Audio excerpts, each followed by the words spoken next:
नमस्कार, दूरदर्शन के कार्यक्रम नमस्कार एमपी में आप सभी का स्वागत है। मैं हूं आपके साथ प्रिया। आप देख रहे हैं सजीव फोन इन प्रोग्राम नमस्कार एमपी, यानी 8 बजे से लेकर 9 बजे तक ये लाइव प्रोग्राम है। आप हमसे सीधे जुड़ पाएंगे। तो सबसे पहले मुझे ऐसा लगता है कि आपको फ़ोन नंबर्स बता देने चाहिए ताकि आप मानसिक रूप से तैयार हो जाएं कि आज जो विषय है बहुत रोचक है। हमेशा की तरह विषय हमारे रोचक होते हैं, तो जल्दी से आप सवाल रख पाएंगे, फ़ोन घुमा पाएंगे। तो 0755 डिस्प्ले भी हो रहा होगा, भोपाल का कोड है, यानी भोपाल से बाहर से अगर आप कॉल करेंगे तो 0755 कोड लगाना होगा।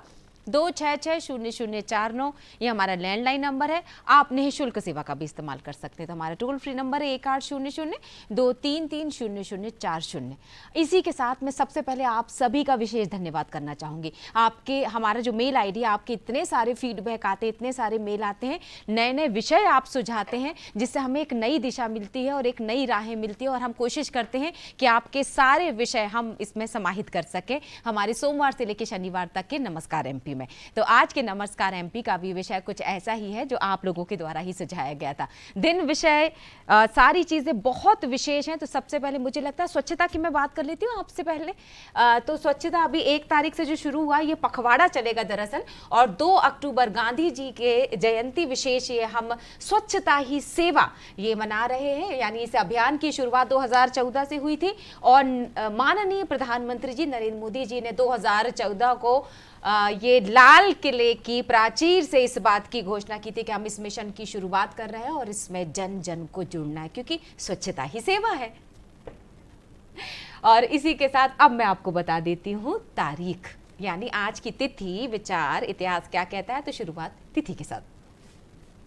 विक्रम संवत 2080, अश्विन माह, कृष्ण पक्ष, षष्ठी, 4 अक्टूबर 2023, दिन है बुधवार।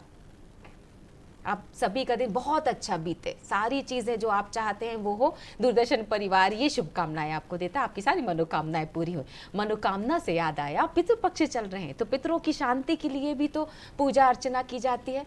तो मुझे ऐसा लगता है कि बहुत ज़रूरी हो जाता है इस विषय पर भी बात करना। तो हम कोशिश करेंगे कि इससे जुड़े हुए विशेषज्ञ भी हमारे साथ जुड़ेंगे आने वाले समय में। तो फिलहाल तो आपको मैं आज का विचार, क्योंकि एक विचार पूरा दिन बना देता, मैं हमेशा इस बात को कहती हूँ। तो क्या कहता है आज का विचार, ये बताते हैं आपको। विचार कुछ इस तरह है कि अच्छे और सच्चे रिश्ते ना तो खरीदे जा सकते हैं और ना ही उधार लिए जा सकते हैं। इसलिए उन लोगों को जरूर महत्व दें जो आपको महत्व देते हैं। एक लाइन और जोड़ देती हूँ, जो आपको महत्व नहीं भी देते हैं ना, उनको भी महत्व दीजिए। क्योंकि कई बार ऐसा होता है कि लोग हमें वो चीज़ें भी सिखा देते हैं कि हमें ये पता चलता है कि हमें उनके जैसा नहीं बनना है। चलिए, अब आज की तारीख इतिहास में किन मायनों में खास है ये भी बता देते हैं कि तो क्या कहता है आज का इतिहास। चलिए दिखाते हैं। तो इतिहास के पन्नों में 1535 की हम बात करेंगे। अंग्रेजी भाषा में पहली संपूर्ण बाइबल, जिसे माइल्स कोवरडेल ने तैयार किया था, छपकर तैयार हुई थी। 1929 की हम बात करेंगे। अब चूंकि आज 4 अक्टूबर है और मैंने आपको बता देती हूँ कि अंतर्राष्ट्रीय पशु दिवस मनाया जाता है और कुछ विषय हमारा इसी से जुड़ा हुआ भी होगा। 1965 की बात करेंगे। बीबीसी ने एशियाई अप्रवासियों के लिए पहली सेवा शुरू करने की अपनी योजना का ऐलान किया। 1977 विदेश मंत्री के रूप में अटल बिहारी वाजपेयी जी ने संयुक्त राष्ट्र महासभा को हिंदी में संबोधित किया। इससे पहले इस विश्व मंच पर किसी ने भी हिंदी में भाषण नहीं दिया था।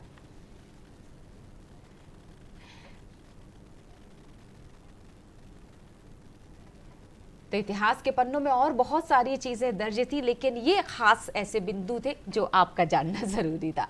अब हम बात कर लेते हैं बिना देर किए विषय और विशेषज्ञों की। ऐसे कहते हैं कि प्रकृति का ये नियम है कि सबको जीने का अधिकार है इस धरती पर, यानी कि सिर्फ मनुष्यों को नहीं, जीव जंतु का भी इसका पूरा अधिकार बनता है। अगर हम ये बोलें कि हमारा जो पूरा जीवन है वो प्रकृति पर निर्भर करता है, और अगर प्रकृति के साथ खिलवाड़ किया गया तो सीधे सीधे हम खतरे में आ जाएंगे। कैसे, ये सवाल उठ रहा होगा ना। दरअसल इसीलिए आज हमने जो 2 विशेषज्ञों को बुलाया है, हमारे जो 2 मेहमान हैं आज उस स्टूडियो में, इसमें से हम विश्व पशु दिवस पर तो बात करेंगे ही, बात करेंगे ऐसे सदस्य से जिन्होंने दुनिया भर में घूमकर यह हमें बताया कि दरअसल तस्वीरें भी बयां करती है ना, एक तस्वीर सारे शब्दों को बयां कर देती है, तो किस ठहराव की जरूरत होती है, किस तरह से वो उन लोगों के बीच में रच बस गए हैं कि शायद मुझे ऐसा लगता है कि दोनों एक दूसरे को पहचानते होंगे। ये बात कहूं तो अतिशयोक्ति बिल्कुल भी नहीं होगी, क्योंकि जब मैं उनसे सवाल रखूंगी तो उनके जवाबों में ये बात जरूर आने वाली है। स्वागत करते हैं सबसे पहले राष्ट्रीय अंतरराष्ट्रीय स्तर पर ख्याति प्राप्त इंटरनेशनल वाइल्ड लाइफ फोटोग्राफर, बहुत खुशी हो रही है मुझे इंट्रोडक्शन देते हुए, बसंत मिश्रा जी हमारे मेहमान हैं आज के। बहुत बहुत स्वागत करते हैं। बसंत साहब के बारे में बताना चाहेंगे, जबलपुर से ये हमारे साथ आए हैं, संस्कारधानी से विशेष रूप से हमारे दर्शकों के लिए आज ये मौजूद हैं स्टूडियो में। इनका ये मानना है, मैं इन्हीं के स्टेटस से बात को आगे बढ़ाती हूँ, ये कहते हैं कि वाइल्ड लाइफ फोटोग्राफी मतलब धैर्य। सर्कस के बाहर जंगल में शेर, वो भी मोटरसाइकिल पर, पहली बार कान्हा में देखा था, उसकी शाही चाल ने आशिक बना दिया। क्या यही कारण होगा कि वो इस फील्ड में आ गए? ये रहस्य भी वो खोलेंगे, लेकिन उसके पहले हमारी दूसरी अतिथि हमारे साथ प्रोग्राम से जुड़ी हुई हैं, स्टूडियो में मौजूद है। हम स्वागत करते हैं उमा मैम का। हमारे साथ है डॉक्टर उमा कुमरे जी, जो कि अतिरिक्त उप संचालक हैं संचालनालय और मध्य प्रदेश शासन से जुड़ी हुई है, कई सालों से ये जुड़कर काम कर रही हैं। तो मैं स्वागत करती हूँ और सबसे पहला सवाल में उमा मैम आपसे रख लेती हूँ, क्योंकि विश्व पशु दिवस हम मना रहे हैं और वाकई इसकी धारणा, इसका उद्देश्य क्या कहते हैं, क्यों इस दिवस को हम मनाते चले आ रहे हैं, क्या जरूरत महसूस हुई, इस पर मैं पहले आपसे बात कर लेती हूँ। आप सभी को आज 4 अक्टूबर विश्व अंतर्राष्ट्रीय पशु दिवस की बहुत बहुत शुभकामनाएं। आज का जो दिवस है हम मनाते हैं कि हम जान सके कि पशुओं के अधिकारों से, उनके संरक्षण से जुड़े क्या क्या अधिनियम हैं, कैसे हम लोगों में जागरूकता फैलाएं और कैसे इस पृथ्वी को पशुओं के रहने के लिए भी बेहतर स्थान बनाया जा सके। तो वैश्विक स्तर पर पशु स्वास्थ्य से जुड़े, पशुओं के रहन सहन से जुड़े अधिकारों को लाने के लिए आज का दिवस मनाया जाता है। और आज का ये जो दिवस है ये बहुत लंबे समय से, लगभग 1925 से मनाया जा रहा है और सबसे पहले जर्मनी, बर्लिन से इसकी शुरुआत हुई और भारतवर्ष में भी इसकी अच्छी शुरुआत है और अलग अलग लोग अलग अलग तरह से आज का दिन मनाते हैं ताकि वो पशुओं से जुड़े अलग अलग काम कर सके। कुछ लोग आज का दिन को जो है संरक्षण की तरह देखते हैं, कुछ लोग इससे जुड़े नियमों को पढ़ाने और आम जनता में इसके बीच में जागरूकता फैलाने के लिए उपयोग करते हैं। तो आज का दिवस इस बात के लिए है कि हम सभी संकल्प करें कि ये जो पृथ्वी है ये पशुओं के लिए भी उतनी ही है जितनी हमारी है। हम सब मिलकर इस धरातल को और भी जीवों के लिए रहने लायक बनाएंगे, ऐसी आकांक्षा। बिल्कुल सही बात है मैम। और मुझे ऐसा लगता है ये दिवस सिर्फ याद दिलाता है कि हमें क्या करना चाहिए, लेकिन क्या करते रहना चाहिए ये तो हमें दिमाग में साल भर ही रखना चाहिए। मैं सर के पास आ जाती हूँ। फोटोग्राफी के जादूगर जिन्हें कहा जाता है, फोटोग्राफी के एनसाइक्लोपीडिया, और बहुत सारी उपाधि है इनके पास में और बहुत सारी उपलब्धियां भी, अचीवमेंट पर भी हम चर्चा करेंगे। लेकिन सबसे पहले ये जरूर जानना चाहेंगे, 40 बसंत पार कर चुके हैं बसंत सर आप? बसंत तो उससे ज्यादा पार कर चुके। अच्छा। पर जो फोटोग्राफी का जो मेरा एक सफर है वो, उसको करीब करीब 40 साल हो गए हैं फोटोग्राफी करते हुए। फोटो जर्नलिज्म से मेरा सफर शुरू हुआ था और फिर फाइनली जैसा होता है कि आप बहुत सारे रास्तों को पार करते हुए अपना एक विषय चुनते हैं जिस पर आपको अच्छा लगता है, काम करना अच्छा लगता है। तो अंततः मैंने वाइल्ड लाइफ को चुना और उसके बाद फिर वाइल्ड लाइफ करते हुए मुझे बहुत सारा एक लंबा समय हो गया है। हिंदुस्तान के अमूमन सभी जंगल मैंने घूम चुके हैं और उसके बाद करीब 4-5 बार मुझे अफ्रीका जाने का मौका मिला और वाइल्ड लाइफ से रूबरू होने का मौका मिला। तो निश्चित तौर पर वाइल्ड लाइफ को अगर आप प्यार करते हैं, और एक बहुत अच्छी चीज़ ये जो दिवस है 4 तारीख जो आज है, ये तो विश्व जीव दिवस है ही। इसके अलावा हर साल 2 अक्टूबर से लेके 8 अक्टूबर तक वाइल्ड लाइफ वीक मनाया जाता है, जिसमें हम जानवरों के संरक्षण और संवर्धन की बात करते हैं, जानवरों के बारे में बात करते हैं। तो ये बहुत ज़रूरी है कि आप और ये समझना भी बहुत ज़रूरी है कि एक्चुअली वाइल्ड लाइफ है क्या, करेक्ट, या वन्य जीव की जब आप बात करते हैं तो वो है क्या। तो जब अपन वन्य जीव की बात करते हैं तो आप सिर्फ जंगल ही वाइल्ड लाइफ नहीं है। आपके आंगन में फुदकती हुई एक गौरैया, आपके घर की मुंडेर पर बैठा हुआ एक कौवा और एक कोयल, वहां से लेके आपके बेडरूम में घूमती हुई छिपकली, एक चींटी, और वहां से लेके हुए खुले जंगल में घूमता हुआ हाथी और शेर। ये एक इतना लंबा स्पान है वाइल्ड लाइफ का कि उसको समझना जरूरी है। और जब आप उसको समझ लेते हैं हाँ, तब आप बहुत अच्छे से किसी के बारे में सोच सकते हैं। बिल्कुल जैसा कहते हैं ना कि जब जब तक आपको किसी से प्यार नहीं होगा, हाँ। आप उसकी सुरक्षा की बात नहीं करेंगे, उसके बारे में सोचना शुरू नहीं करेंगे, हाँ। उसकी सुरक्षा की बात नहीं करेंगे। हाँ। ऐसा ही वाइल्ड लाइफ। और चूंकि मेरा पेशा या मेरा जो शौक है वो वाइल्ड लाइफ फोटोग्राफी है, हाँ, तो हम लोगों को अच्छे फोटोग्राफ दिखाकर बहुत सारी जगहों पर ऐसे होते हैं जहाँ लोग नहीं जा पाते, हाँ, लोगों की पहुँच के बाहर रहती हैं वो जगह, तो हम कोशिश करते हैं कि हम जैसे बहुत सारे वाइल्ड लाइफ प्रेमी जो हैं वो उन जगहों पर जाते हैं, वहाँ अच्छे फोटोग्राफ खींचते हैं और उनको लोगों तक पहुँचाते हैं, और जिससे कि उनको उनके बारे में जानने का मौका मिले, उनसे वो आकर्षित हों, उनसे वो प्यार करें। आप कैसे आकर्षित हुए थे इस क्षेत्र में? जैसा आपने पहले ही बता दिया कि मेरे ख्याल से 80 के दशक की बात होगी, हाँ। जब पहली बार मैंने लिटरली वाइल्ड लाइफ सेंचुरी की तरफ रुख किया था। हाँ, वो भी अचानक हुआ था। ठीक। मैं मोटरसाइकिल पे था और हमारे एक परिचित थे, उनके साथ में कान्हा जा रहा था, हाँ, और रात को करीब 9 बजे मैंने टाइगर देखा था मोटरसाइकिल पे। बताइए आप। और वो शायद ऐसा था, वो रोमांचक तो था ही, हाँ। बट नेचुरल, लेकिन सर्कस के बाहर पहली बार खुले में किसी जानवर को देखना, हाँ, एक डर का भी एहसास था, लेकिन इतना सुंदर जानवर उससे पहले ना तो मैंने कभी देखा था। हाँ, जैसा कहते हैं कि वो खतरनाक होता है, बिल्कुल होता है, हर जानवर, और जानवर कभी आप पर अटैक नहीं करे जब तक आप उसे छेड़ेंगे नहीं, जब तक उसको ये नहीं लगेगा, चाहे वो गाय हो आपके घर की, हाँ, हाँ, चाहे आपका भैंस हो आपके घर की, आपका कुत्ता हो, वो तब तक आप पर अटैक नहीं करेगा जब तक उसको ये एहसास नहीं होगा कि आप उसको नुकसान पहुंचा सकते हैं। बिल्कुल सही। तो ये ज़रूरी है। और मैंने चूंकि वाइल्ड लाइफ फोटोग्राफी मेरा है, हाँ, तो फोटोग्राफी, वाइल्ड लाइफ फोटोग्राफी सिर्फ वाइल्ड लाइफ फोटोग्राफी नहीं है, हाँ, इसके कई सारे आयाम हैं। मैं इन आयामों पे ज़रूर चर्चा करना चाहूँगी सर।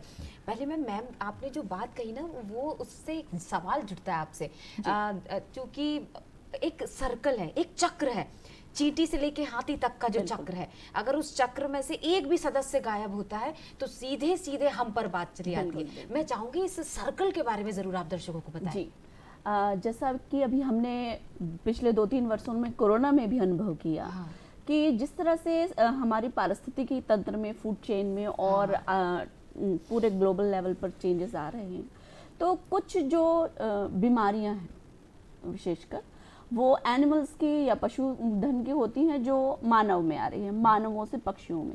तो इस तरह से देखा जाए तो कि कुछ जो हम लोग आपस में, हमारी मिट्टी, पेड़ पौधे, जो हमारे वन्य जीव हैं, हमारे पालतू पशु और हम सभी पारिस्थितिकी तंत्र का एक भाग हैं और आपस में बहुत अच्छी तरह से एक दूसरे से जुड़े हुए हैं। अगर हमारे इस पारिस्थितिकी तंत्र में किसी एक जीव को या एक स्पीसीज को भी कुछ हार्म होता है, तो उससे जुड़े आगे पीछे के जितने भी श्रृंखला से जुड़े हुए हमारे जीव हैं वो सभी प्रभावित होते हैं।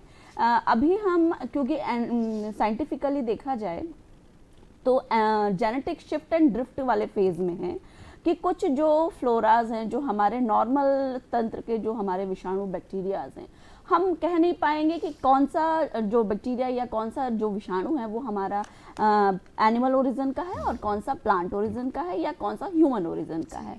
तो अब वो समय आ गया है कि हम ग्लोबल स्टेज पर वन हेल्थ की बात करें। जब तक हमारे आसपास के सारे पशुधन, मिट्टी, पेड़ पौधे और सभी, इवन दो मिट्टी तक भी अगर हमारी स्वस्थ नहीं होगी तो इसका प्रभाव निश्चित ही मानव जीवन पर पड़ना है। और अगर हमें सस्टेनेबल जीवन जीना है, एक सस्टेनेबल सतत विकास के तरफ बढ़ना है, तो हमको अपने साथ साथ इस पृथ्वी पर रहने वाले हर जीव के लिए इस धरती को बेहतर स्थान बताना पड़ेगा। बिल्कुल सही बात है सर। मैं जब आप बता रहे थे, इतने सारे आपने जानवरों को, पशुओं को, पक्षियों को कैप्चर किया होगा। जितना मैंने सुना है, मेरी जो नॉलेज कहती है कि जो वाइल्ड लाइफ फोटोग्राफी है, वैसे तो हर फोटोग्राफी धैर्य का विषय है, लेकिन ख़ास तौर से अगर वाइल्ड लाइफ की हम बात करें तो वो थोड़ा सा संघर्षमय भी कहा जाना चाहिए क्षेत्र को, धैर्य भी रखने वाला क्षेत्र कहा जा सकता है, समय भी ज़्यादा लेता है क्योंकि एक समय सीमा में ही वो आप कैप्चर कर सकते हैं उस मूवमेंट को जो होने वाला है। कैसा एक्सपीरियंस रहता है आपका? देखिए, जैसा मैं अभी आपको बता रहा था कि वाइल्ड लाइफ फोटोग्राफी जो है वो सिर्फ कैमरे से फोटो खींचना नहीं, कैमरा मशीन है, वो उसका काम है फोटो खींचना, लेकिन वाइल्ड लाइफ फोटोग्राफी वहाँ से शुरू नहीं होती। सबसे पहली चीज़ जब आप वाइल्ड लाइफ फोटोग्राफी की बात करते हैं तो सबसे पहली चीज़ आती है कि आप कहाँ पर फोटोग्राफी कर रहे हैं, ठीक। वो जंगल क्या है, वहाँ का फ्लोरा फोना क्या है, वहाँ के एनिमल्स क्या हैं, इनके बारे में आपको जानकारी होना चाहिए। दूसरी जो चीज़ आती है वो आती है एनिमल बिहेवियर की, ठीक। आपको हर एनिमल के बिहेवियर की जानकारी होना चाहिए। अगर आपको ये चीज़ें हैं तो फिर फाइनली आती है आपका इक्विपमेंट, ठीक है। आप कहाँ उसकी फोटोग्राफ किससे कर रहे हैं ठीक है। या कैसे कर रहे हैं, क्योंकि आपको अगर अच्छा मोमेंट कैच करना है तो आपके पास आपको धैर्य रखना होगा, क्योंकि वाइल्ड लाइफ फोटोग्राफी का पर्याय ही धैर्य है। आपको अगर आपके पास धैर्य नहीं है तो आप अच्छे पिक्चर्स नहीं खींच सकते, क्योंकि उसका मोमेंट कब होगा, कैसे होगा, कहाँ होगा, ये आपको नहीं मालूम, निश्चित ही नहीं है ये नहीं मालूम है। तो आपको वेट करना है वो इन तमाम सारी चीज़ों के साथ। और जो मैंने पहले आपको बताया कि अगर वो उन चीज़ों की आपको जानकारी है तो आप बेहतर तरीके से बेहतर जगह पर बेहतर एटमॉस्फेयर में आप काम कर सकते हैं और अच्छे पिक्चर्स खींच सकते हैं। एक सवाल मेरा बन रहा है सर, क्योंकि छेड़ने वाली आपने बात कही थी कि अगर हम उनको परेशान करेंगे तो निश्चित है कि वो हमें परेशान करने वाले हैं। तो जब आप कैमरे को लगाते हैं या जब आप उनके बहुत नज़दीक तक अगर जाते होंगे, इसका मतलब है कि कहीं ना कहीं वो भी घबरा जाते होंगे, तो वो घबराहट कहीं आपको घबराने पर मजबूर तो नहीं कर देती है? बहुत अच्छा प्रश्न किया है आपने, क्योंकि वाइल्ड लाइफ फोटोग्राफी का ये मतलब नहीं है कि आप वाइल्ड लाइफ को डिस्टर्ब करें। वाइल्ड लाइफ फोटोग्राफी आपका शौक है, आप उसको कर रहे हैं। उसने नहीं बोला है कि आप आइए और उसका फोटो खींचिए, फोटो खींचिए। तो जब आप जंगल जाते हैं तो आपको ये बहुत ध्यान रखना है, इसीलिए आपके पास इक्विपमेंट अच्छा होना चाहिए, क्योंकि आप बिना किसी जानवर या वाइल्ड लाइफ को डिस्टर्ब किए बिना आप अपना बेहतर काम कर सके, इसके लिए ये बहुत निहायत ज़रूरी है।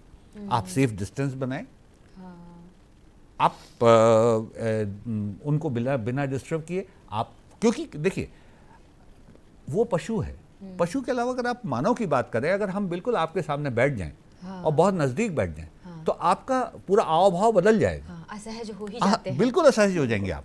तो आपको अगर हमें किसी का भी बहुत अच्छा मोमेंट लेना है, उसके स्वाभाविक स्थिति में लेना है, स्वाभाविक परिस्थिति में लेना है, तो आपको उस हैबिटेट को भी ध्यान में रखना है जहां पर वो है, उसके जो कंफर्टेबल जोन को भी ध्यान रखना है, सेफ जोन को भी ध्यान रखना है, सेफ जोन को भी, क्योंकि आपको अपनी सेफ्टी का भी ध्यान रखना है, जो अभी थोड़ी सी कहीं ना कहीं गड़बड़ दिख रही है, दिखती है कई बार। ये गड़बड़ मैं आपसे पूछ लूंगी, थोड़ा मैम से भी एक सवाल रख लेती हूँ मैं।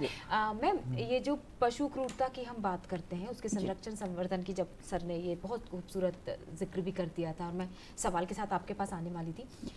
हमने इस तरह के वाक़ये देखे हैं, लोग रील बना लेते हैं, लोग वीडियोस बना लेते हैं और इतनी स्पीड में रात में गाड़ी चलाते हैं कि उनको नहीं समझ में आता कि सड़क पे कोई जानवर भी चल रहा है जी। इस तरह की क्रूरता के लिए, मनुष्य के इस तरह के व्यवहार के लिए क्या कोई कानून बना हुआ है? तुरंत कानून जिसको हम बोलते हैं, कार्रवाई। जो भी हमारे वाइल्ड लाइफ सेंचुरीज हैं या जो बफर जोन का एरिया है, मतलब हमारे जंगल या हमारे जो भी वाइल्ड लाइफ सेंचुरीज है उनसे लगे हुए जो 5 किलोमीटर का क्षेत्र है, उन क्षेत्रों पे आप लोगों ने देखा होगा कि सबसे पहले तो हॉर्न बजाने के लिए मना लिखा होता है। साथ ही साथ इन जो क्षेत्रों पर है वो किसी भी वाहन की गति 20 किलोमीटर प्रति घंटे से अधिक नहीं होना चाहिए। इन कानूनों के उल्लंघन होने पर जो हमारा फॉरेस्ट डिपार्टमेंट है वो डेफिनेटली पेनल्टी और दंड हर्जाना उन जीवों पर लगाता है। और ये हमारा मौलिक कर्तव्य भी है कि हम उन पशुओं की सुरक्षा को देखते हुए, उनके स्वाभाविक बिहेवियर को देखते हुए जब भी किसी जंगल से या उसके बफर जोन से गुजरे तो हम भी अपनी जो वाहन है वो नियंत्रित रूप से रखें। इसके साथ ही साथ है इसमें वाइल्ड लाइफ एक्ट के अंतर्गत लंबी कार्यवाही के भी नियम। बिल्कुल। कुछ और चीज़ें हम चर्चा करते जाएंगे। ये कितना खूबसूरत माहौल है कि जहां मैं आपसे बिल्कुल इस आपने इस क्षेत्र में भी लंबे 15 सालों से भी ज़्यादा समय से आप जुड़ी हुई हैं, इस पर हम चर्चा कर रहे हैं। तो हम समानांतर चर्चा कर रहे हैं कि सर की फोटोग्राफी क्या कहती है, यानी प्रत्यक्ष और अप्रत्यक्ष मुझे लगता है सीधा संबंध इस विषय से। सर अनुभवों की अब ये चर्चा हो रही थी और मैंने अभी सुन रहे थे जब हम बातचीत कर रहे थे कि हाल ही में आप साउथ अफ्रीका से होकर आए हैं और आप वहां तो कई बार विजिट कर चुके हैं। भारत के परिप्रेक्ष्य में अगर मैं बात करूं, यहाँ की फोटोग्राफी कितनी चैलेंजिंग होती है और बाहर के देशों की चैलेंजिंग, अगर मैं चुनौतियां पूछूं आपसे, कैसा रहा आपका अनुभव? क्या आप अंतर पाते हैं? देखिए, जंगल, हर जंगल हर जंगल का अपना एक माहौल होता है, अपना एक फ्लोरा होता है, अपना एक फौना होता है वहाँ पर। और हर जंगल खूबसूरत है।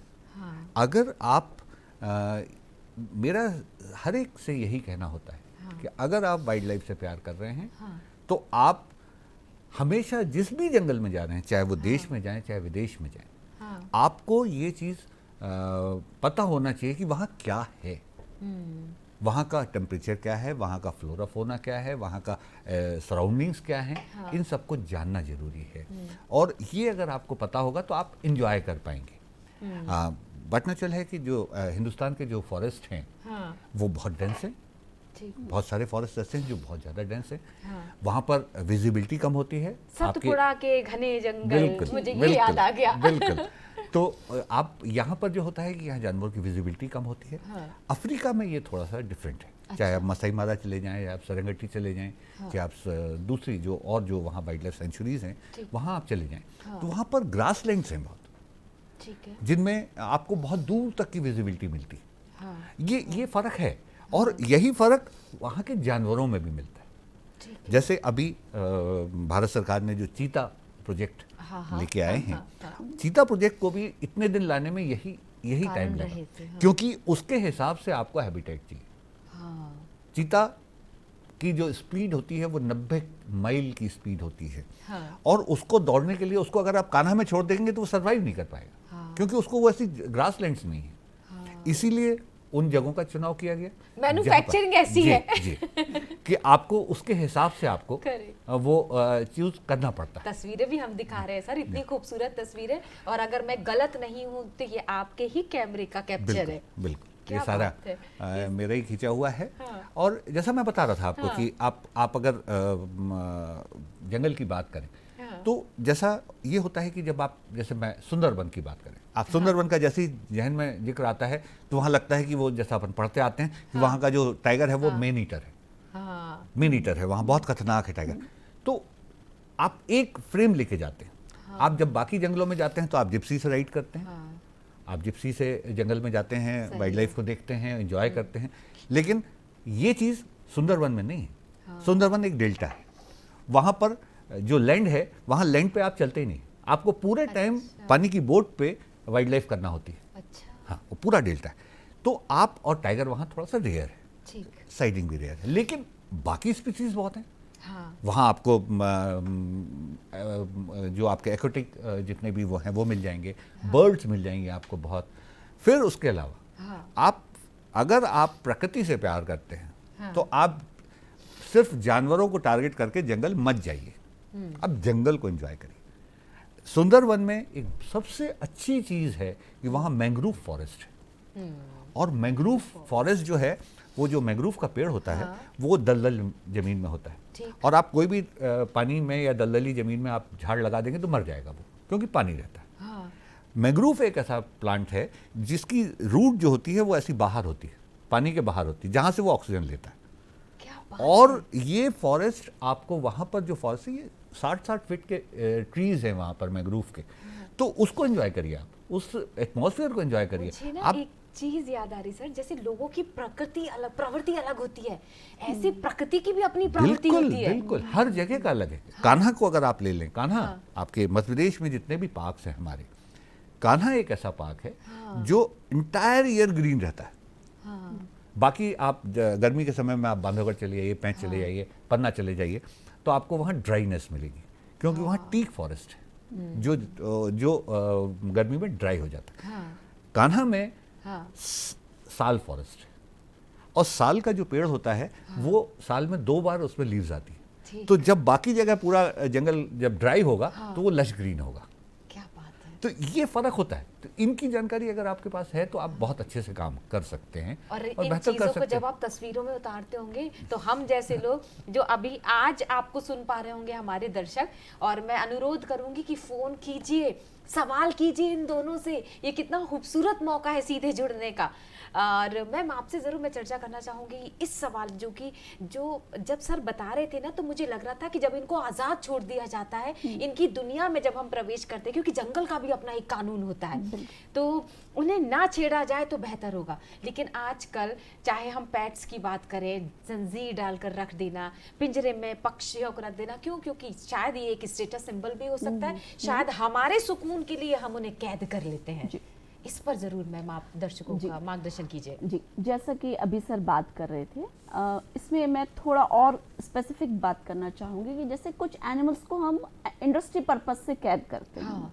एक पिंजरे में हमने जरूरत से ज़्यादा पशुधन रख लिया, चाहे वो मुर्गियाँ हों, खरगोश हों। इसको अगर इंटरटेनमेंट या अम्यूजमेंट पार्क्स की तरफ अगर हम लेके चले, तो जब हम इन वाइल्ड लाइफ को सेंचुरीज में कैद करते हैं या किसी अन्य कृत्रिम जंगल में जब हम कैद करते हैं, तो उन जैसे हाथी को हमने लेके आए, उनको हम अपने शो टाइम के हिसाब से, जो हमारे उस पार्क का शो टाइम है, उस पार्क के हिसाब से उसको हम खाना भी देते हैं, उसको हम जागने के लिए मजबूर करते हैं। हम उनका प्रजनन काल उस तरह से कंट्रोल करने की कोशिश करते हैं कि अधिक से अधिक, जैसे बाघ हो गए तो उनको अधिक से अधिक प्रजनन के लिए रखना, या जो हमारे हाथी हैं उनको अब मोटी मोटी जंजीरों से बांधना, उनकी पर सवारी करना। कई बार उस पर 2 लोग सवारी करते हैं, 3 लोग सवारी करते हैं, या उन जानवरों को आवश्यकता से कम भोजन देना ताकि वो पार्क में आने वाले आगंतुकों के लिए अलर्ट बने रहें। ये अपने आप में बहुत क्रूर विषय है, और आज का जो दिन है बार बार हमें इस बात पे याद दिलाता है कि हम अपने मनोरंजन के लिए इन मूक प्राणियों के साथ किस हद तक अत्याचार कर रहे हैं। हम किस हद तक कमर्शियल हो सकते हैं कि एक लाइव एंटिटी, एक जीवित जो प्रकृति की इतनी अनमोल कृति है, हमारे वन्य जीव, वो एक खरगोश से लेकर लैब में जब हम उसको लेते हैं एक्सपेरिमेंटल एनिमल्स के लिए, चाहे हम औषधि पर्पस से हम पशुओं को लेते हैं, या हम खाद्य जैसे जो हमारे ब्रॉयलर्स हैं उनकी बात करती हूँ, या बहुत कॉमनली अगर आप देखें तो जो गायों को हम ऑक्सीटोसिन का इंजेक्शन लगा के जरूरत से ज्यादा जो दूध का हम उत्पादन करते हैं, तो हर जीव का जो नैसर्गिक पर्यावरण है उससे जब हम छेड़खानी करते हैं तो वो उसके साथ क्रूरता है। और ये सभी नियम जो है SPCA जो है पशुधन क्रूरता अधिनियम निवारण, जो हमारा अधिनियम है उसके अंतर्गत आते हैं। किसी भी पार्क को या किसी भी ऐसे एनिमल इंडस्ट्रियलिस्ट को जो कि लाइव जीवों को पालते हैं, चाहे वो बकरियां हो, चाहे वो गाय हो, खरगोश हो, या अन्य कोई भी किस्म का पशुधन हो, इनको एक रखने का एक निश्चित पैमाना है कि अगर आपका जो पिंजरा है उसका साइज 25 बाय 40 है तो हम उसमें कितनी मुर्गियां रखेंगे। या कहें हम जब हम परिवहन की तरफ जाते हैं कि अगर हम गाय या बैल को या हमारे जो अन्य जानवर हैं उसको एक राज्य से दूसरे राज्य में हम लेकर जा रहे हैं, तो उसके लिए भी परिवहन अधिनियम है, इसके अंतर्गत एक निश्चित सीमा के अंदर एक ट्रक में 8 से 10 पशु ही ले जाए जा सकते हैं, या अगर आप छोटे बछड़े ले जा रहे हैं तो 20 अधिकतम। और जब भी हम ऐसे पशुधन को कैरी करते हैं तो उस ट्रक में नीचे पुआल बिछाना, समय समय पर उनको पानी पिलाना, खाना खिलाने का प्रावधान है। और इसके लिए हर जगह फॉरेस्ट डिपार्टमेंट के जो चेक नाके होते हैं, तो जांच नाके, वो सभी बनाए गए हैं। और अधिक से अधिक मध्य प्रदेश शासन और पशुपालन विभाग की तरफ से ये कोशिश होती है कि किसी भी पशु के साथ क्रूरता ना हो और हम सभी उस पशुधन के साथ हैप्पीली रहने की कोशिश करें। हम पंछियों की कैद करने वाला, जब मैं आपसे सवाल रख रही थी और जब आप मुझे इसका आंसर दे रही थी हमारे दर्शकों को भी, तो मुझे वो वर्ड याद आ गया जिसे हम कहते हैं सर्कस। जी, आप इससे कितना सहमत होंगी?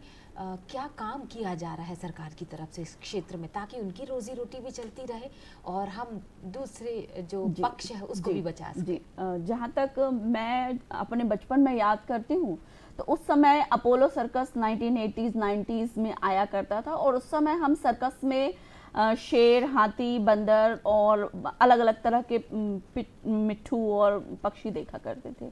लेकिन मैं अब देखती हूँ कि हमारे समय में जितने सर्कस उपलब्ध थे वो अब हमारे बच्चों के लिए उतने उपलब्ध नहीं है, और ना ही उतने किस्म के जानवर उपलब्ध है, क्योंकि दिन प्रतिदिन जो हमारी विलुप्त होती प्रजाति हैं, उनको जो हमारे शेड्यूल 1 शेड्यूल 2 के जो हमारे पशु हैं, उनको भारत सरकार ने अब किसी भी तरह से जंजीर से बांधने पे या कैद करने पर जुर्माना और प्रतिबंध लगा रखा है। और मैं समझती हूँ एक तरीके से ये बहुत अच्छा भी है, क्योंकि उन पशुओं को हम उनके जो नैसर्गिक वातावरण है, उनकी जो नैसर्गिक आदत है, उससे बिल्कुल विपरीत हंटर से चलाने की कोशिश कर रहे थे। हम कोशिश कर रहे थे कि कैसे एक शेर जलती हुई रिंग से छलांग लगाए, हम कोशिश कर रहे थे कि हाथी स्टूल पर बैठ जाए। तो ये बिल्कुल वही सब चीजें हैं जैसे कोई हमारी स्वतंत्रता छीन ले और हमें मशीन में डाल के जब हम रखे कि बिल्कुल आपको 10 से 5 यहाँ बैठे ही रहना है। तो ना हंटर ना जीवन में मनुष्यों को पसंद है, ना किसी पशु को पसंद है। तो जो सरकार के नियम अधिनियम हैं वो बहुत अच्छे हैं, ताकि सर्कस में उतने ही पशु रखे जाएं या वही पशु रखे जाएं जो अधिकता से उपलब्ध हैं। जैसे बंदर रख सकते हैं, उनको आप ट्रेंड भी कर सकते हैं, सम सॉर्ट ऑफ बंदर जो होते हैं वो सीख भी जाते हैं। लेकिन विशेषकर मैं कहना चाहूंगी शेर, बाघ या हाथी जैसे जो हमारे बड़े पशु हैं, जो विलुप्त होती प्रजाति है, उनके लिए नियम और भी कठोर होने चाहिए। बिल्कुल, मुझे मदारी का वो खेल भी याद आ गया आपसे बात करते करते। तो कुछ लोगों ने इसको तो वाकई अपनी आजीविका का एक साधन बना लिया था। तो अगर हमें अभिव्यक्ति की आज़ादी है, उन्हें भी तो जीने की आज़ादी है। बिल्कुल। सर, मैं कुछ इस करियर के तौर पर ज़रूर बात करना चाहूँगी। मेरे दिमाग में सवाल उठा था कि इस क्षेत्र में करियर बनाने वाले बच्चे, आज के युवाओं में वो क्रेज़ है वाइल्ड लाइफ फोटोग्राफी का, या सिर्फ उनको लगता है कि ये एक ग्लैमरस फील्ड है इसलिए उनको आना चाहिए? पर जब वो आ जाते हैं और आपके संघर्ष से जब आपसे चर्चा होती होगी, उसको देखते होंगे, सुनते होंगे, तो उनको लगता होगा कि माफ़ करो भाई, मैं तो इंजीनियर डॉक्टर ही अच्छा हूँ। नहीं, देखिए, वाइल्ड लाइफ को अगर आप कैरियर बनाना चाहते हैं तो मेरा तो मत ये है कि आप इसको पैशन बनाएं, फैशन नहीं। क्या बात है। आप वाइल्ड लाइफ को अगर आप प्यार करते हैं तो आप निश्चित तौर पर बहुत सारे काम कर सकते हैं। अकेला जस्ट फोटोग्राफी की बात नहीं कर रहा हूँ मैं कि सिर्फ आप वाइल्ड लाइफ फोटोग्राफी करें। आप उस पर रिसर्च कर सकते हैं। आप अगर आप लिखने वाले हैं तो आप उस पर आर्टिकल्स लिख सकते हैं, जानवरों के ऊपर, जंगल के ऊपर, उनके संरक्षण और संवर्धन के ऊपर आप लिख सकते हैं। एक आप अवेयरनेस प्रोग्राम चला सकते हैं। आपके लिए बहुत सारे काम हैं अगर आप जंगल से प्यार करते हैं तो। सिर्फ वाइल्ड लाइफ नहीं, वाइल्ड लाइफ निश्चित तौर पर एक फ़ोटो जो है वो 5000 शब्दों की अभिव्यक्ति रखती है। बिल्कुल सही। तो अगर आप कोई अच्छा फोटो किसी जंगल का, किसी जानवर का दिखा रहे हैं किसी को, तो आप एक बहुत अच्छा काम कर रहे हैं, एक बहुत बड़ा काम कर रहे हैं, लोगों को आप उस तरफ जोड़ रहे हैं। लेकिन उसके और भी माध्यम है। बिल्कुल सही। चूंकि वाइल्ड लाइफ थोड़ा सा महंगा शौक है, आज जंगल में जाना भी थोड़ा सा महंगा है, और इक्विपमेंट्स थोड़े से महंगे हैं। डिजिटल युग, जब से ये डिजिटल क्रांति जो आप अपन कहते हैं कि डिजिटल क्रांति आई है, इसमें थोड़ा सा परिवर्तन आया है। अब हर हाथ में कैमरा है, और एक एक नहीं, 4 कैमरे हैं। लोग एक मोबाइल की जगह 4 मोबाइल रखते हैं, तो उसमें 4 कैमरे होते हैं। और वो जब हम लोग फोटोग्राफी किया करते थे तो हम लोग रोल पे फोटोग्राफी किया करते थे। उस समय ब्लैक एंड वाइट और कलर रोल आते थे, फिर ट्रांसपेरेंसीज आना शुरू हुई तो हमने ट्रांसपेरेंसी किया, फिर डिजिटल आया। तो अब तो ऐसा है कि जो मेगापिक्सल्स, जितने मेगापिक्सल्स आपको एक अच्छे कैमरे में मिलेंगे, उससे ज़्यादा आपको मोबाइल में मिल जाते हैं। बिल्कुल सही। तो पर बात फिर वहीं लौट के आती है कि आप बिना जानवर को, बिना वाइल्ड लाइफ को डिस्टर्ब किए अपना काम करें। कैसे कर सकते हैं? उसके लिए आपको अच्छा इक्विपमेंट की ज़रूरत होती है। कि अगर आपको अच्छा इक्विपमेंट चाहिए, क्योंकि निश्चित तौर पर आप जंगल जाते हैं, आपको कोई भी जानवर दिख गया, वो चाहे चींटी हो चाहे शेर हो, आप उसके फोटोग्राफ लेने के लिए बड़ा नज़दीक जाना चाहते हैं, क्योंकि आपके पास इक्विपमेंट नहीं, आपके पास तो मोबाइल है। मोबाइल की अपनी एक सीमा है, आप उस सीमा में अच्छा लेने के चक्कर में आप जाते हैं। लेकिन उसका एक फ़ायदा भी है, आपकी पहुंच बहुत ज़्यादा है। आप जब लौट के आते हैं तो अपने सोशल मीडिया अकाउंट पे, आपने इंस्टा पे, आपने बहुत सारी चीज़ों पे आप उसको डालते हैं, और लोगों तक आपकी बात पहुंचती है। बिल्कुल सही बात है। पर जब आप अच्छा फोटोग्राफ खींचना चाहते हैं तो आपको वो नियम सारे फॉलो करना चाहिए। मैंने आपको पहले भी बोला कि आप जाने से पहले सारी जानकारियां ले लीजिए। आपको मैं एक एग्जांपल देता हूँ। राजस्थान में राजस्थान, जब हम राजस्थान की बात करते हैं तो हमें सैंड ड्यून्स और रेत और वो सारी चीज़ें, वहाँ के किले और ये सारी चीज़ें दिमाग में आती हैं, जहन में आती हैं कि वहाँ रेत ही रेत है। अब अगर जैसलमेर आप जा रहे हैं तो जैसलमेर से 80 किलोमीटर दूर एक जगह है सम। हर टूरिस्ट जाता है वहाँ सैंड ड्यून्स को देखने के लिए, वहाँ हर टूरिस्ट जाता है। वहाँ से 80 किलोमीटर आगे हिंदुस्तान का इकलौता डेजर्ट नेशनल पार्क है। वो बिल्कुल बॉर्डर पे है। और वहाँ अगर आप जा रहे हैं तो और आपको उसके बारे में जानकारी नहीं है, सिर्फ आपको वाइल्ड लाइफ का चूंकि जुनून है और आप वाइल्ड लाइफ फोटोग्राफी के उससे कैमरा लेके निकल पड़े हैं, अब तो मैं डेजर्ट नेशनल पार्क भी करके आऊँगा। अब जब वहाँ पहुँचते हैं तो वहाँ पर आपको रेत ही रेत है। और आप जाएंगे, वहाँ कैमल कार्ड होती है, यहाँ आप जिप्सी में घूमते हैं बाकी जंगलों में, वहाँ आपको ऊँट गाड़ी पे जाना पड़ता है क्योंकि रेत है पूरे में। तो आप ऊँट गाड़ी पे घूमेंगे, बाकी कोई आपको जानवर दिखेगा नहीं, आप बड़े निराश होकर लौटेंगे। लेकिन अगर आप समझ के गए हैं तो आपको पता होना चाहिए कि वो एक जगह ऐसी है जहाँ पर ग्रेट इंडियन बस्टर्ड जो एक पक्षी होता है, जो सबसे बड़ा पक्षी होता है, पक्षियों में सबसे बड़ा पक्षी होता है, वो बड़ी रेयर स्पीसीज है। और वो कुछ संख्या में ही बचे हैं पूरे वर्ल्ड में। लगता है क्या हम इसमें नहीं, इसका फोटोग्राफ चूंकि नहीं ले सकते हैं और उसको पब्लिक नहीं कर सकते हैं, ये उस रेंज में, इसलिए मैंने इसलिए मैंने उसको आपको यहाँ नहीं दिखा रहा हूँ मैं आपको उसको। तो वो हम अपने पर्सनल कलेक्शन में रख सकते हैं। पर अगर आपको ये पता है तो आप उसको ढूंढने की कोशिश करेंगे। जब आप उसको ढूंढने की कोशिश करेंगे और वो अगर आपको दिख जाता है तो आपके लिए एक बड़ी उपलब्धि होगी। जैसा कि हमारे साथ हुआ था जब मैं अंडमान में हम लोग थे, मैं और मेरा बेटा, चूंकि वो MNC में है और पर चूंकि वो कहते हैं ना कि जेनेटिक होता है, और उसको भी चूंकि बचपन से ये सारा मेरे बच्चे साथ में ही मेरे सारे पार्क घूमते हैं, तो कहीं ना कहीं उसको भी फोटोग्राफी, और बहुत अच्छी फोटोग्राफी कर रहा है वो। हम लोग अंडमान में थे। अंडमान से हम लोग एक आइलैंड पे जा रहे थे।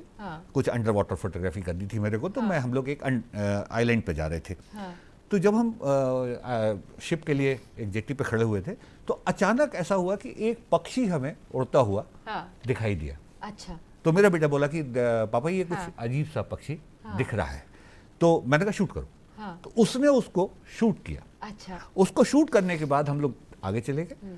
जब वापस लौट के होटल पहुंचे तो हमने उसको देखा, डाउनलोड करके देखा कि एग्जैक्टली है क्या। कुछ अजीब सा दिख रहा था। तो वो कुछ अजीब सा दिखा, उसका हमें बहुत ज़्यादा नहीं पता लग रहा था। तो फिर जो हम लोग के जानकार लोग हैं जो बर्ड पे ही काम कर रहे हैं, उनको हमने उसको भेजा। जब वहाँ से वो उन्होंने देख के उसको चेक करके जब हमें बताया तो वो मेरे बेटे के लिए एक बहुत बड़ा माइलस्टोन हो गया। क्या बात है। वो जो बर्ड था वो जिसको हम लोगों ने कैप्चर किया था, वो जो बहुत रेयर बर्ड था, जो अंडमान कोस्ट पर 150 साल बाद दिखाई दिया था। और वो आपके कैमरे में और उसका पहला डॉक्यूमेंट्री प्रूफ उस दिन खींचा गया था जब हम लोगों ने उसको खींचा। मैं अगर हम स्क्रीन पे दिखा रहे हैं कुछ तस्वीरें, क्या उनमें से वो तस्वीरें रिलेट कर रही हैं हमारे इस जवाब से? ये वाइट टेल टॉपिक बर्ड है जो 150 साल बाद अंडमान कोस्ट पे दिखी थी। यही है वो? यही बर्ड है वो। और ये तो गौर से देखो इस पक्षी को, यही है वो जो 150 साल बाद नजर आई। ये एक्चुअली में ऑस्ट्रेलिया के कोस्ट पे ये मिलती है। इंडिया अंडमान के कोस्ट पे ये दिखा करती थी, लेकिन उसके बाद जाके अभी पहली बार दिखाई दी, उसके बाद फिर नहीं दिखाई दी है। उस दिन के बाद से फिर अभी रिपोर्ट नहीं हुआ है ये। अच्छा। और ये उसके लिए बड़ा एक रिसर्च का बात था। तो अभी आपके खाते में दर्ज है कि ये आपके मेरे पास बेटे है ये के तस्वीर? ये मेरे बेटे के खाते में। और ये दर्शकों को जरूर बताना चाहेंगे आपकी बातें सुनते सुनते कि हर कोई यायावर फोटोग्राफर नहीं हो सकता, उसके लिए प्रशिक्षण लेना पड़ता है। मैम कितनी खूबसूरत तस्वीरें हैं। कुछ तो मुझे ऐसा लगता है क्योंकि हम प्रजातियों की बात करते थे, ये 150 साल बाद दिखाई दी। विलुप्त तो होती प्रजाति की मैं बात कर रही हूँ। तो ऐसी प्रजातियों के लिए और आपका विभाग किस तरह की पहल कर रहा है, किस तरह के इनिशिएटिव लिए गए अभी तक, वो जरूर इन दोनों बातों का मैं चाहूंगी जवाब हमें मिले। इसमें मैं पर्टिकुलरली कहना चाहूंगी कि अभी जो हमने वन डिस्ट्रिक्ट वन प्रोडक्ट जो प्रोग्राम हमारे मध्य प्रदेश में लॉन्च हुआ, उसमें हमने एनिमल हस्बेंड्री से भी जो गौधन या जैसे हम बात करें झाबुआ कड़कनाथ की अगर हम बात करें, तो जो स्पीसीज जिस एरिया में पाई जाती है, हमने कोशिश करी कि एनिमल हस्बेंड्री डिपार्टमेंट की तरफ से उसको जो है उस जिले के लिए टैगिंग करवा दिया जाए। हाँ। और साथ ही साथ जैसे कड़कनाथ झाबुआ जो है ना, हाँ। झाबुआ जिले में जो कड़कनाथ की प्रजाति पाई जाती है, हम सभी जानते हैं कि कड़कनाथ अपने आप में बहुत अलग तरह की प्रजाति है, तो उसको हम अधिक से अधिक बचाने के लिए उसके सेंचुरीज बनाने की कोशिश कर रहे हैं। हम कोशिश कर रहे हैं कि उन प्रजातियों को उनके मूल स्वरूप में हम संरक्षित कर पाएं। हम असील बर्ड जो है, जो बालाघाट के तरफ पाया जाता है, असील बर्ड है, वो बात करें। हम अपनी जो नेटिव ब्रीड है, हमारी गौलाव ब्रीड है, या मध्य प्रदेश की अन्य जो हमारे गौधन पशुओं की ब्रीड है, हम कोशिश करें, क्योंकि कहते हैं कि हम जिस परिस्थितिकी तंत्र में, जिस एरिया में रहते हैं, वहाँ के आसपास के 100 किलोमीटर एरिया में ही हमसे जुड़ी सारी औषधि उत्पन्न होती है। तो हम लोग जिस जगह पर रहते हैं, वहाँ के जो भी हमारे पौधे हैं, वहाँ हमारे जो पशु पक्षी हैं, हम उनको एज इट इज संरक्षित करें, ताकि आने वाली पीढ़ियों के लिए वो जीव सुरक्षित रहे। कहीं ना कहीं हम साइंटिफिक दौरान पे जाते हुए, हाइब्रिडाइजेशन करते हुए उस प्रजाति के मूल स्वरूप को खो देते हैं। तो जैसे कि अभी हम जाएंगे गिर और साहिवाल, अगर मैं पशुधन की बात करूं, तो जो गिर देसी प्योर गिर है, वो अपने आप में इतना महंगा पशु है, और उसकी जो गुण है, उसका जो दूध है, आप जानते हैं कि हम कहते हैं कि सोना झरता है गिर गाय के दूध में। हम A2 एलील जीन्स की बात करते हैं, लेकिन कहीं ना कहीं हमारे जो पुरखे थे, हमारे जो पूर्वज थे, वो इस विषय में बहुत समझदार और बहुत दूर तक सोचते थे। और उन्होंने जो एक कहा था कि हम अपने गांव की चीज़ों को बचा के रखें। तो जो हमारा कॉन्सेप्ट है वोकल फॉर लोकल, तो जो हम जिस जिले में हैं, वहाँ के जो हमारे पशुधन है, उसकी संरक्षण करें और उसी को अधिक से अधिक बढ़ाने की कोशिश करें। इसी क्रम में पशुपालन विभाग जो है बहुत सारे प्रोत्साहन कार्यक्रम भी चलाता है। जैसे मैं बात करूं गोपाल पुरस्कार की, तो जो आपका हर जिले में यह कार्यक्रम चलाया जाता है कि जो हमारे देसी उन्नत नस्ल की जो गौधन है, उसमें जो वो पशु मैक्सिमम मिल्क प्रोडक्शन करता है, यानी अगर एक गांव में 4 अगर गिर गाय हैं, या वहाँ की जो लोकल ब्रीड है, उनमें कंपटीशन होता है, और उस जिले में जो अधिकतम दूध देने वाली गाय होती है, उसके लिए पुरस्कार की योजना होती है। और प्रदेश स्तर पर यह जो पुरस्कार है 2 लाख रुपए का होता है। तो कहीं ना कहीं हम जो नेटिव ब्रीड है, जो हमारी लोकल ब्रीड है, उसको संरक्षित करने का प्रयास शासन के माध्यम से कर रहे हैं। बिल्कुल सही बात है। मुझे एक और चीज याद आ गई, चूंकि संरक्षण की बात हो रही थी जी। तो पशु चिकित्सा वाहन ये भी चलाया जा रहा है, ताकि जो ग्रामीण क्षेत्र है, जो दूर दराज में हॉस्पिटल से अगर वहां तक पहुंचने में देरी होती है, तो एक फोन पर वो वाहन आ जाता है, और उस वाहन में जितनी मेरी जानकारी है कि एक डॉक्टर होता है और थोड़ी टीम होती है, कुछ जरूरी इक्विपमेंट्स होते हैं। तो वो किस तरह से वाहन काम कर आज जैसे कि हम सभी विश्व मैम, एक कॉलर हमारे साथ जुड़ गए, मैं एक सवाल ले लेती हूँ उनसे पहले। बहुत बहुत स्वागत है, कविता जी हमारे साथ इस वक्त फोन लाइन पर है। उनका सवाल क्या है और किससे है, ये मैं सीधे कविता जी से जान लेती हूँ। स्वागत है कविता जी। हाँ, मैं मैडम से सवाल पूछना चाह रही हूँ कि पोल्यूशन के कारण या रात भर लाइट जो जलती है, कितने पशु पंछी एक्सटिंक्ट हो गए, अब जुगनू दिखते नहीं है, और पोल्यूशन के कारण नहीं दिखते। अब बरसात में मेढक पहले जैसे टटराते नहीं है। तो इसके लिए सरकार क्या कर रही है? जी, गौरैया पहले की तरह खिड़की पर नहीं आती। बहुत सारी इसका बहुत बड़ा जो कारण जो मुझे समझ में आता है कि हमारे यहाँ मनुष्यों की आबादी इतनी ज्यादा हो गई कि हमने कहीं ना कहीं वन्य प्राणियों या नेचुरल पशु पक्षियों के रहने की जगह पर भी कब्जा कर लिया है। आज हम बहुत ज्यादा क्लोज रहते हैं, खूब निकट हम पशुधन के आ गए हैं, और धीरे धीरे कहीं ना कहीं कॉलोनाइजेशन और इन सब के चक्करों में हम उनके नेचुरल जो उनके प्राकृतिक स्थान है, उस पर कब्जा किए हुए हैं। बिल्कुल सही कह रहे हैं आप कि लाइट्स के आर से, लाउड स्पीकर से, वाहनों से बहुत पशु पक्षी डिस्टर्ब होते हैं, और आप जानते हैं कि इससे जो उनका स्वाभाविक उनका व्यवहार है, वो परिवर्तित हो रहा है। आप देखेंगे कि अब एनिमल्स भी ज्यादा एग्रेसिव हो रहे हैं। आप जिस तरह की मेडिसिन यूज कर रहे हैं, जैसे कि हमने बहुत अभी 10-20 सालों में जो मुहिम देखी डाइक्लोफेनेक को लेकर, कि जिस तरह से डाइक्लोफेनेक के यूज करने से किस तरह से पक्षियों के अंडों का शेल पतला होता गया, और गिद्ध किस तरह से डिस्टिंक्ट होने के खतरे कगार पर आ गए हैं। तो हम आगे आगे आगे आधुनिकता की दौड़ पर चल रहे हैं, लेकिन कहीं ना कहीं इसका खामियाजा हम खुद भी उठा रहे हैं। और कोरोना इसका बहुत जीता जागता एग्जाम्पल है कि हम ही सब कुछ नहीं है, प्रकृति ही अंतिम सर्वे सर्वा है। तो हमको सस्टेनेबल गोल्स की बात अभी जैसे कि G20 में हमारे माननीय प्रधानमंत्री जी ने भी कही कि हमको सतत विकास, सबके साथ वाले विकास की बात करनी चाहिए, कि हम अपने साथ अपने वन्य जीवों का भी ध्यान रखें, हम वहाँ के जंगलों का ध्यान रखें, पेड़ पौधों का ध्यान रखें, मिट्टी का ध्यान रखें।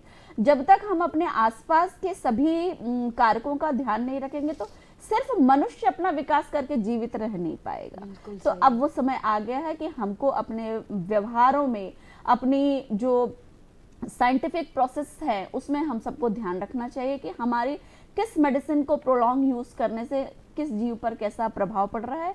इसी क्रम में अभी जो है वर्ल्ड हेल्थ ऑर्गेनाइजेशन ने वन हेल्थ कार्यक्रम कोरोना के बाद ही लॉन्च किया है।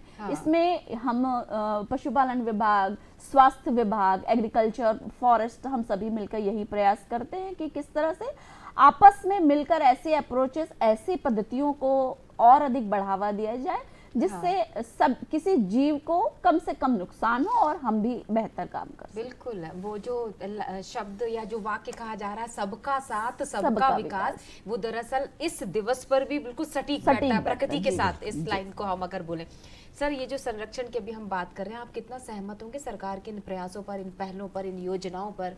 नहीं, सरकार अच्छा काम कर रही है और मैं मानता हूँ कि जो काम हो रहे हैं वो मील का पत्थर साबित हो रहे हैं। मैं आपको कुछ एग्जाम्पल दे सकता हूँ कि आप देखिए, एक समय में इसी जब जानवरों की पोचिंग हुआ करती थी, जानवरों को करंट से मारा जाता था, जहर देके मारा जाता था। और इसका सर सॉरी, मैं टोकना चाहूंगी, राहुल जी हमारे साथ भोपाल से जुड़ चुके एक कॉलर। हम क्योंकि समय कम होता है इसलिए हम सवाल भी लेते चले जाएंगे। बहुत बहुत स्वागत है राहुल जी, संक्षिप्त में सवाल रख लीजिएगा। जी मैम, मेरा क्वेश्चन सर से है। मैं जानना चाह रहा था कि जब हम किसी वाइल्ड लाइफ सेंचुरी या नेशनल पार्क में प्रवेश करते हैं तो क्या ऐसे नियम रहते हैं जिससे हम भी अच्छी तरीके से फोटोग्राफी कर सकें और जिसमें जानवर भी डिस्टर्ब ना हो, जिससे हमें भी अच्छे रिजल्ट मिले और हम उनके हैबिटेट को भी डिस्टर्ब ना करें? बिल्कुल राहुल जी, बहुत बहुत अच्छा सवाल आपका है। ये मैं हमेशा से कहता हूँ, हर जगह कहता हूँ और हर किसी को इसको मानना चाहिए। जब आप किसी भी अकेले वाइल्ड लाइफ सेंचुरीज की बात ना करें, आप जंगल की बात करें। अगर हम वाइल्ड लाइफ सेंचुरी में गेट के अंदर जब जाते हैं तो पहला नियम होना चाहिए कि आपकी नाक, आंख और कान खुले होना चाहिए, मुंह बंद होना चाहिए। आप अभी हम देख रहे हैं कि इतना टूरिस्ट जो है वो पिकनिक के मूड से जाने लगा है वाइल्ड लाइफ सेंचुरीज में, और उनको कुछ भी नहीं मालूम होता है। वो सिर्फ जंगल जाते हैं, जंगल में एक्सप्लोर करना चाहते हैं कि हम सिर्फ टाइगर दिख जाए हमें, बस उसके अलावा हमें कुछ नहीं चाहिए। तो जैसे राहुल जी, जैसे बिल्कुल बिल्कुल जैसे राहुल जी कह रहे हैं कि हम बिना उनको डिस्टर्ब किए, तो इसके लिए मैंने पहले भी आपको बताया कि आपके पास थोड़ा सा इक्विपमेंट होना चाहिए। आप हमेशा जहाँ भी जा रहे हैं वहाँ के बारे में समझ के जाइए, पढ़ के जाइए। और इसके साथ में अगर आपको किसी भी जंगल को एक्सप्लोर करना है बिना वाइल्ड लाइफ को डिस्टर्ब किए, तो आप लोकल लोगों का साथ जरूर लीजिए। और समझने की मैं बार बार जो बात कर रहा हूँ कि आप पढ़ के जाइए, वो उसका एक एग्जाम्पल मैं आपको बताता हूँ। हम जब हिंदुस्तान के जंगलों में जाते हैं जहाँ पर आपका मान लीजिए आप साउथ में गए, तो वहाँ पर एलिफेंट्स आपको बहुत अच्छे से मिल जाएंगे। लेकिन वही एलिफेंट आप कान्हा में ढूंढना चाहेंगे तो नहीं मिलेगा, वाइल्ड एलिफेंट नहीं मिलेंगे। आपको टेम जो कैंप्ड एलिफेंट है वो देखने को मिलेगा। वाइल्ड एलिफेंट आपको जिम कॉर्बेट में मिल जाएंगे, साउथ में मिल जाएंगे। लेकिन जब आप इन जगहों पर जाते हैं तो आपको अगर दांत वाला कोई बड़ा वो दिखता है जानवर, हाथी दिखता है, तो वो मेल होता है एग्जैक्टली। और जो अपने यहाँ फीमेल होती है उसको टस्क नहीं होते। ठीक है। तो यहाँ आपने वो देखा, आपने हमेशा से वही देखते आ रहे हैं। लेकिन जैसे ही आप अफ्रीका पहुंचते हैं, आप वहां पर फीमेल एलिफेंट ढूंढते हैं कि यहाँ तो बिना दांत का कोई दिख ही नहीं रहा है। सही है। पर अगर आपको मालूम है कि अफ्रीकन एलिफेंट जो होते हैं उनका मेल और फीमेल दोनों को टस्क होते हैं, तो आप ये डिफरेंशिएट आपको करना पड़ेगा। और जब अगर आप ये करेंगे और उसके बारे में जानने की कोशिश करेंगे, थोड़ा आसान हो लोकलाइट जाएगी से जानने चीज़ें। की कोशिश करेंगे, एनिमल बिहेवियर को जानने की कोशिश करेंगे। मैं आपको बहुत अच्छा एक एग्जांपल बताता हूँ एनिमल बिहेवियर का। एक सवाल इस बिहेवियर से मेरा भी जी, जुड़ता है। जैसे अभी थोड़ा सा अगर मेरी तबीयत नासाज है, हम इंसानों की बात करें, ऐसे ही पशु पक्षियों की भी तो तबीयत नासाज होती है। बिल्कुल। उस समय अगर फोटोग्राफी के लिए हम पहुंच जाते हैं तो वो उनका भड़कना जायज है शायद। देखिए, आपको वही मैं एनिमल बिहेवियर की इसीलिए मैं बात कर रहा हूँ कि जब अगर कोई टाइग्रेस है और आपको अकेली टाइगर दिखती है तो आप रोमांचित होते हैं, उसको देखना कोशिश करते हैं, लेकिन अगर उसके संग बच्चे हुए तो आप अति रोमांचक हो जाते हैं।